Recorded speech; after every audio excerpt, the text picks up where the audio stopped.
على سيدنا ونبينا وشفيعنا وحبيبنا مولانا محمد صلى الله عليه وعلى آله وأصحابه وبارك وسلم।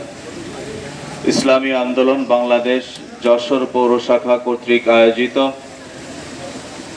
আজকের এই ইফতার মাহফিলে উপস্থিত যশোর পৌর শাখার সম্মানিত সভাপতি আলহাজ আব্দুর রহিম সাহেব, সম্মানিত সাধারণ সম্পাদক জনাব গাজী শহীদুল ইসলাম সাহেব, সাবেক জেলা সেক্রেটারি জনাব এইচ এম মহসিন সাহেব সহ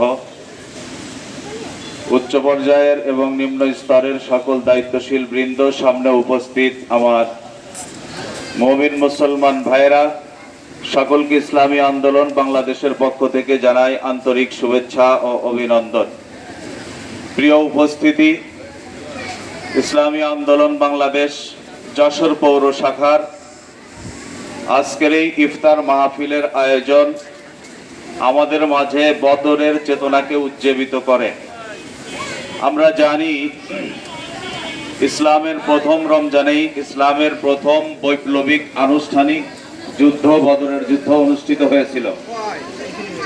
সাহাবায়ে কেরাম রমজান মাসেই রোজা অবস্থায় বদরের যুদ্ধে দ্বীনের পক্ষে কাফেরদের মোকাবেলায় যে যুদ্ধ করেছিল, ইতিহাসের পাতায় ইসলামের এই বদর যুদ্ধ অনন্য এবং অমর হয়ে আছে, যা কিয়ামত পর্যন্ত হক এবং বাতিলের চিরন্তন লড়াইয়ের সত্যের পক্ষে যে আল্লাহ পাক রব্বুল আলামিনের নুসরাত এবং মদদ সবসময় অব্যাহত আছে এবং ছিল, এর ইতিহাস রচনা হয়েছে বদরের ময়দান থেকে। ইসলামী আন্দোলন বাংলাদেশও একটি বিশেষ লক্ষ্য উদ্দেশ্যকে সামনে নিয়ে গুটি গুটি পা করে পর্যন্ত এগিয়ে আসছে। আমরাও আশাবাদী, আল্লাহ পাক রব্বুল আলামিন চাহেন তো বাংলাদেশে ইসলামী আন্দোলন বাংলাদেশের মাধ্যমেই ইনশাআল্লাহ এদেশে আল্লাহর রাজ কায়েম হবে এবং বাংলার আকাশে কালিমার পতাকা উড্ডীন হবে। প্রিয় উপস্থিতি, ইসলামী আন্দোলন বাংলাদেশ কোনো গতানুগতিক রাজনৈতিক সংগঠন নয়, এমন ধারণা যদি আমরা কেউ লালন করে থাকি, নিঃসন্দেহে আমরা চরম ভ্রান্তি বা ভুলের মধ্যে আছি। ইসলামী আন্দোলন এমন একটি রাজনৈতিক সংগঠন যেই রাজনীতির সাথে সম্পৃক্ত হওয়ার দরুন একজন মানুষ হাসরের ময়দানে আল্লাহ তাআলার কাঠগড়ায় দাঁড়িয়ে সামাজিক এবং রাজনৈতিক প্রশ্নের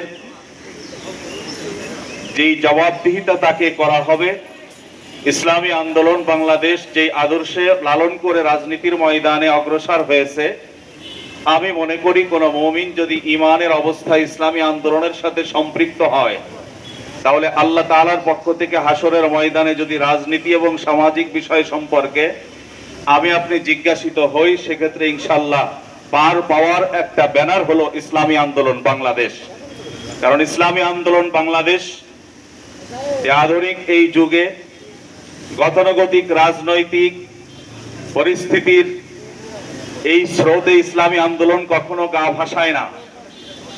ইসলামী আন্দোলন সঠিক আদর্শ এবং নিষ্কণ্টক আকীদার উপরে অটল অবিচল থেকে কোরআন এবং সুন্নাহকে সামনে রেখে সমাজের পরিবর্তন করে মানুষের অধিকার প্রতিষ্ঠা করার সংগ্রাম করে যাচ্ছে। ইসলামী আন্দোলন দুর্নীতি, টেন্ডারবাজি, লুটতারাজ, ব্যাটনীতি ইত্যাদি কোন প্রকার দুর্নীতিকে বাস্তবায়ন করার জন্য বা দুর্নীতিকে সম্প্রসারণ করার জন্য বা প্রশ্রয় দেওয়ার জন্য ইসলামী আন্দোলন কোন এজেন্ডা নিয়ে মাঠে ময়দানে পদার্পণ করে নাই। ইসলামী আন্দোলন একমাত্র আল্লাহর জমিনে আল্লাহর দ্বীন প্রতিষ্ঠা এবং সমস্ত মানুষ সহ সমস্ত মাখলুকাতের নিরেট পাওনা অধিকার বাস্তবায়নের লক্ষ্যে ইসলামী আন্দোলন কাজ করতেছে। আমি সকলের কাছে উদারত আহ্বান রাখবো, আসুন, এদিক ওদিক আমরা বহুত দেখেছি, আমাদেরকে বিভিন্ন তন্ত্রে মন্ত্রে ট্যাবলেট খাওয়ানো হয়েছে, কিন্তু কোনোটার অ্যাকশন অনুভব করতে পারি নাই, বরঞ্চ প্রত্যেক ট্যাবলেটের রিয়াকশন আমাদের সমাজকে জর্জরিত করেছে। এখন আমরা আপনাদের ইসলামী আন্দোলনের পক্ষ থেকে কোরআন এবং সুন্নাহর ট্যাবলেট খাওয়াইতে চাই, কোরআন এবং সুন্নাহর আদর্শ মাফিক সমাজ গড়তে চাই।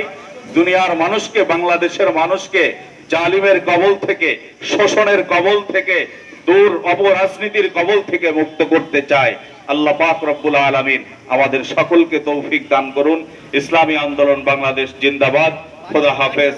আল্লাহ তাআলা আমাদের সকলকে সুস্থতার সাথে নেক হায়াত দারাজ করুন। আসসালামু আলাইকুম ওয়া রাহমাতুল্লাহ।